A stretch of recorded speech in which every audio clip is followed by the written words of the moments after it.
আরজেকার medical কলেজের rape কেসের সম্বন্ধে তো আপনারা সবাই জানো।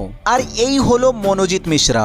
এই ছেলেটা ওই সময় রেপিস্টের লেগে সোশ্যাল মিডিয়াতে পানিশমেন্টের ডিমান্ড রেখেছিল, কিন্তু 25 জুন সন্ধ্যার 7:30 সাউথ কলকাতার লো কলেজে এই মেয়েটি এক্সাম ফর্ম ভরতে গেছিলেন।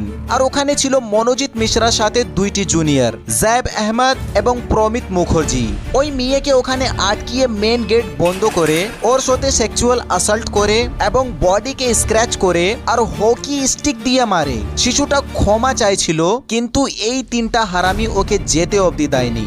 রাত্রি 10:30টার পরে ওকে ছেড়ে দেয়। তারপরে 26 জুনে মেয়েটার পেরেন্টস কাসবা পুলিশ স্টেশনে কমপ্লেন ফাইল করে। পুলিশ ওই তিনটি হারামখোরকে এখন আরেস্ট তো করে নিয়েছে, কিন্তু আমার প্রশ্নটা হলো কি এই কেসটাও আরেস্ট অবধি থেকে যাবে, নাকি আপনারা ভিডিওটা শেয়ার করে ওকে জাস্টিস দিবেন? এটা আমি আপনাদের উপরে ছাড়লাম।